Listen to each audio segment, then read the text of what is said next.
আচ্ছা, গত ক্লাসে আমরা কি দেখছি? গত ক্লাসে দেখছি হচ্ছে ম্যাগনেটিক ল্যাসো টুল দেখছি আমরা, তাই না? আজকে দেখবো আমরা হচ্ছে quick selection tool. Quick selection টুলটা কিভাবে কাজ করে আসেন আমরা একটা ছবি ওপেন করি। হাই রেজুলেশনের ছবিগুলো আপনারা পেয়ে যাবেন এই যে 17 নম্বর যে ফোল্ডার আছে মডেল, এই মডেলের ভিতরে পেয়ে যাবেন। আগে আপনাদের যেগুলোতে দেখাইছি ওগুলো আপনারা করে নেবেন, তারপর আপনারা হাই রেজুলেশনে আসবেন। ওকে, এখন আসেন দেখেন, যখন আমি কুইক সিলেকশন টুলে আসছি তখন আমাদের মাউসের ইয়াটা কি হয়ে গেছে, গোল্লা হয়ে গেছে, গোল সার্কেল হয়ে গেছে একটা, তাই না? এটাকে বলে ব্রাশ। এটাকে কি বলে? ফটোশপে ব্রাশ গুলো হচ্ছে এরকম গোল আকারে হয়ে থাকে। এখন আসেন আমরা কন্ট্রোল প্যানেল থেকে কি করছি, অপশন বার থেকে আমরা এই যে প্লাস চিহ্নটা নিয়ে নিছি।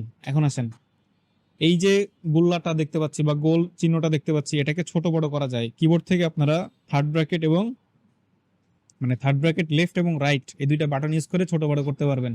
লেফটেরটা করলে ছোট হবে আর রাইটেরটা করলে কি হবে, বড় হবে। ঠিক আছে, এই যে কিবোর্ড থেকে, আমি আবার বলতেছি, কিবোর্ড থেকে কি থার্ড ব্র্যাকেট লেফট এবং রাইট, ব্রাশের সাইজটা কি হয়, ছোট বড় হয়। আচ্ছা, তো আমরা একটু বড় করে নিলাম। এখন কি করব, কুইক মানে কি তাড়াতাড়ি না?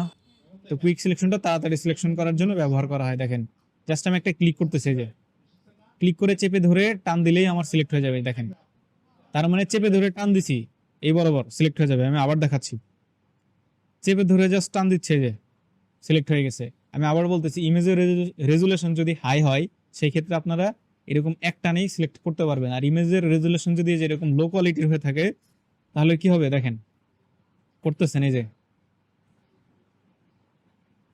দেখছেন, এখানে গেলেন, এখানে গেলেন, এই যে দেখেন, এই যে দিচ্ছেন, আবার এইখানে যখন দিবেন এই যে দেখেন, দেখেন একটুখানি দিছি, এখানে সম্পূর্ণ এই সাইডটা সিলেক্ট হয়ে গেছে। দেখছেন, এখানে এই যে এই চুলগুলো সিলেক্ট করতে গেছি, দেখেন এই যে কি হয়েছে, সম্পূর্ণ ব্যাকগ্রাউন্ড আমার সিলেক্ট করে ফেলতেছে, ধরে ফেলতেছে। তাহলে এটা কিভাবে ঠিক করবো আমরা?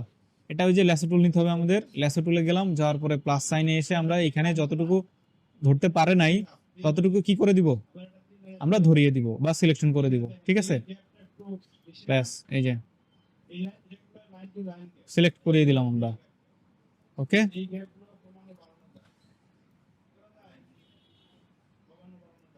সিলেক্ট, সিলেক্ট কি করে নেই, ব্যাস এই যে হয়ে গেছে। তাহলে কুইক সিলেকশনে হাই রেজুলেশন ইমেজ আর লো রেজুলেশনের ইমেজে কিভাবে কাজ করে সেটা আমরা দেখলাম।